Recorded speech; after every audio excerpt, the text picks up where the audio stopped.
Yo, what's good, YouTube? This is Jay from TNJ, and welcome back to the New Orleans Kings franchise as we just take a look at the trade log. And I just seen this trade at the top of the list. Willie Calhoun goes over to the Boston Red Sox. Now, this is surprising.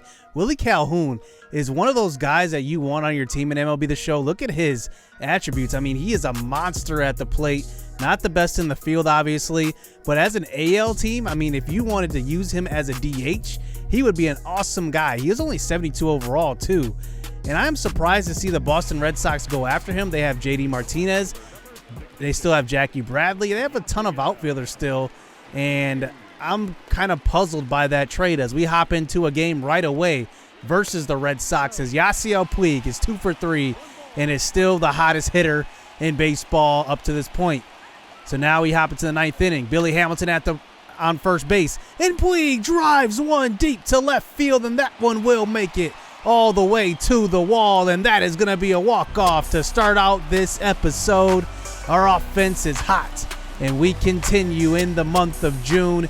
And there is another extra base hit by Yasiel Puig. He is just on a tear as we win this one with 11 hits. Puig goes 3 for 4. JD Martinez does go 2 for 4 for the Red Sox with 2 RBIs. Clint Frazier has a couple of hits in this one. And now we hop into the meat and potatoes of this episode. Now, you guys love this because you guys get to be creative. Submit your prospects below, and I like to get you guys incorporated into this series as most as possible. And one way I do that is by getting you guys into the game by you guys submitting some prospects, and I rename draft picks and other free agent signings that are maybe rookies or second year or third year guys after you guys that are prospects as well. So let's hop into the draft. And last year I drafted specifically for pitching.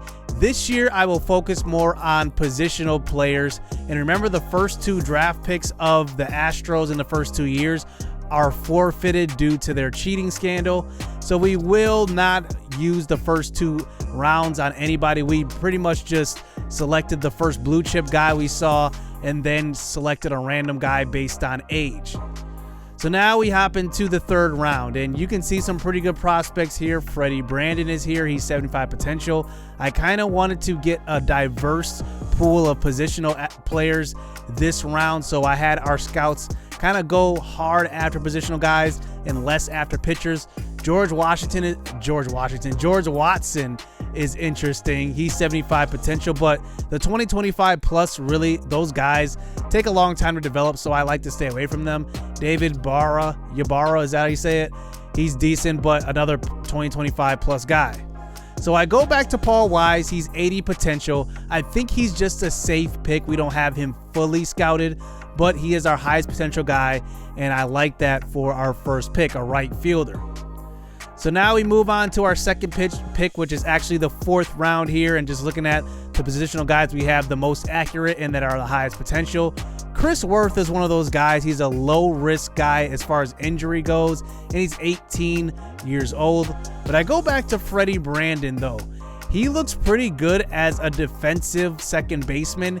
And one thing I don't like about Scooter Gennett is that he is horrible at fielding. And I like what I see from Brandon. He has decent speed. He has good base running skills. And maybe he could be a potential leadoff guy many years down the road. But I like that in the 4th round. So we go with him. So now we move on to the 5th round, which is our 4th pick here. Our 3rd pick, sorry. And just looking at pitching now, I see a couple of guys. Luis Novoa, is that how you say it? He's 18 years old, but 2025 plus. I don't know if I should go after him. This guy is really interesting. Wada, he is a right-hander, 80 velocity, good stamina, and he's projected to be ready in the year 2023, which is actually a couple years from now. But I do not have many relief pitching prospects, and we're now in the late parts of the draft. I want to take a chance on a guy here who has 75 hits per 9 and 80 potential as a closing pitcher. I'm not saying he'll be a closer, but he can be a definite relief pitcher who we can develop. I'm going to go with him here in the 5th round and see what I can get out of him. Hopefully he's really good. Now, for the last pick, what I just want to do is kind of get the guy that I have the most accuracy out of and that has the highest potential. I mean, I like to go just high risk, high reward here with this last pick. And Marcellus Fellows looks like the best here. He's a shortstop, 19 years old. I like to get those middle infielder prospects because you can always move those guys around to maybe third base or maybe even outfield if you do get the opportunity. So we will go with Fellows with our last pick. And that one will wrap up the draft pretty quick here, as we only have 4 picks, so it's going to look like that, at least for the first two years. So now next year we will have all of our picks left, so we will get to have a chance at a first-round pick.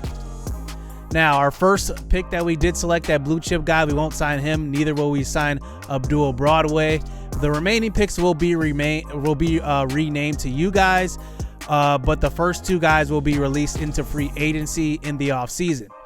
Now, Paul Wise, our first pick, ended up being decent. I thought he would be a little better than this. He is only C potential, good speed, good base running. He's got good power versus left, but he will take a couple years to develop. Freddie Brandon actually was kind of the same. C potential, 61 overall, but 19 years old, good base running. Doesn't really do anything too well, so we will have to develop him. But Randall Stewart is a good prospect here. He's 63 overall, B potential, but 22 years old, a little bit older, but his hits per 9 is pretty good at 80, and his velocity is up there, 84. He'll need to get that control up, definitely as a closing pitcher or a relief pitcher. But I like him. He will probably be ready for the MLB at around age 25, 26. And then Marcellus Fellows, our last pick, ends up being just decent. Not a really great pick there, but like I said, high risk, high reward pick with your last pick there. But Paul Wise, I think, will end up being maybe one of the guys that will be the best in the class. If I had to pick, I would say that he would be the second best, and then the relief pitcher would be the best. But it was just a decent draft. Not really great, not, I guess, horrible, but not great either. And, you know, let's just call that one a wash, because next year we will have our first and second round picks. That would definitely help out. So make sure to get your guys' submissions in as we do take a look at some of our best prospects. Jace Vines, who we did trade for last season, and Jimmy Palco, who's 18 years old. He is 74 overall right now. He is still getting better. He is at the AAA level right now, but not having the greatest of years, but he's doing decent. So I don't expect him to, come out the gate just roaring right away. I was hoping, but I wasn't really expecting it. So let's just take a look at some of our other top prospects here, starting with Justin Thompson. He was our minor leaguer of the year last year, hitting .281 at AAA. He's hitting extremely well at 70 overall now, and he's still only 21 years old. He is definitely the future in the outfield, especially at center field, because Billy Hamilton is the only guy there. He signed for a 2-year contract. He's only hitting, not only, but he is hitting .308 right now. And, I'm not really having him as the everyday center fielder. So Justin Thompson will have his chance at the MLB level more than likely next year because of how successful we're doing this year. So let's just see him in action here as we do take on the Iowa Cubs here at the AAA level. And his first at-bat will be a chopper back to Jarrell Cotton on the mound. And now we move on to the third inning for his second at-bat. Now in a 3-1 count, he hits one hard to left side, and he's got speed, so it's knocked down, and he will easily beat that one out. And that's one thing that will give me confidence with him. He has speed, and he's a really good base runner. He can swipe some bags as well. So now he is 1 for 2. His average goes up to .283 after that single. And now with the man on first base, let's see if he can at least hit one to the gap. I want to see a gapper here. On a hanger, he hits one deep to left field. He hit that one right on the screws, but right to the left fielder. 1 for 3 up to this point. That average is at .282 now. And let's see if he can deliver with a single here late in the game in the 7th inning with 2 outs. And he does. He hits one hard to right field. That's a line drive base hit. And there we go. 2 for 4 here as we spotlight him in this game. I like what I see from him. He continues to hit the ball well. He hit the ball well at AA last year, hitting over 300. And now towards the middle part of AAA season, he will hit about 280 something. and we do get the loss, but 2 for 4 from one of our top outfield prospects. Right now, I would rank him as the number 4 overall prospect in our organization, behind Jeremy Pena right there, who we just saw with a potential. He is actually the number 5 prospect in all of baseball right now. And then I would probably rank him behind Forrest Whitley and probably right now Jimmy Pelko, because Jimmy Pelko is a lefty. He's 18 years old. I really like what he has and what he can bring to the table in the future. So in this game, another AAA game here, is I want to just highlight Jace Vines on the mound and also Jeremy Pena at the plate. Now, Jeremy Pena is about 75 overall. I don't want to rush him up. I don't see a need for him right now at the MLB level because we have Marcus Semien at short. Then we have Scooter Gennett at second, who's actually hitting really, really well, close to 300. So honestly, no rush to bring up one of the top prospects in baseball right now, as there he is getting the relay after Jace Vines gave up the leadoff double. So that brings up the second batter in the lineup, and Jace Vines does get a nice ground ball to first base, but the runner does advance to third.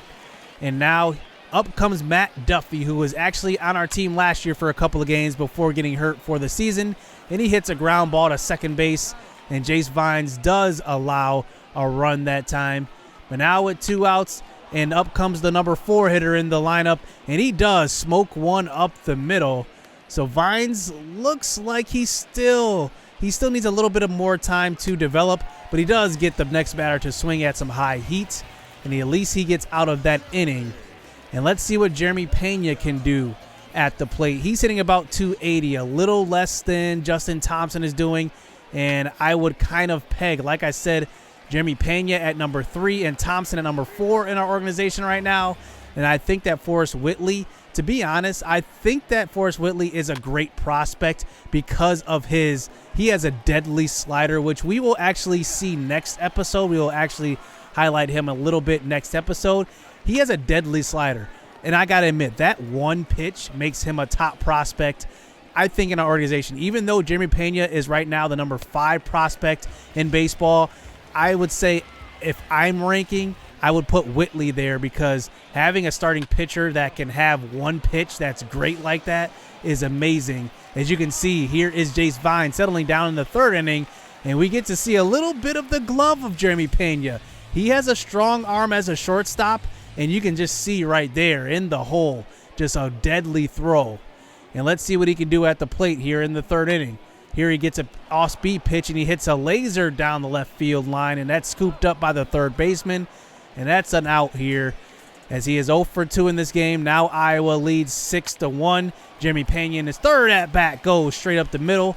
And there we go. There's his first hit of the game. He's even got decent speed at 79 speed, which is really encouraging because Marcus Semien, as good of a hitter as he is, he's not a speedy guy. And I like to see our prospects that have good speed. As here he is in his 4th at-bat. He hits one to center field. That one is run down, as he will go 1 for 4 in this game. And I just wanted to see him and see our other prospects, as I love what I see from Thompson and love what I see from Pena so far. Those guys are developing quite well.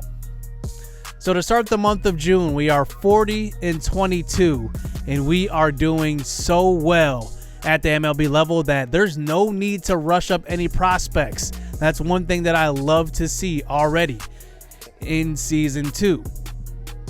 So that's going to do it here in this episode. I did want to highlight some prospects and get to the draft, and make sure you do get some submissions in, get one submission in, and then I will randomly select. Remember, if you have a player right now in our organization, you will not be selected, even though it is random. You won't be selected, so there's no point of even submitting a guy. I want to get everybody a chance to be in this series, and I do want to give you guys a warning. If you do make it into the series, there is a chance that I could eventually trade you. There's no hard feelings there. It's just baseball. So if you're in the series, it's not like I'm just going to keep you around and just have you be a priority over other guys. There is still a chance that you will be traded. It's going to be treated like real life. Business is business, and that's how it'll go. So make sure you get that in, hit subscribe, hit that like button. We're coming back for more next episode, so stay tuned. Let's get it. Let's go. I be trying to do me, but they be trying to copy though. Only problem with that is they not me though. People act cool, but really they be shiesty though. They say they got your back, but they ain't even behind me though. I be low key, but police be trying to find me.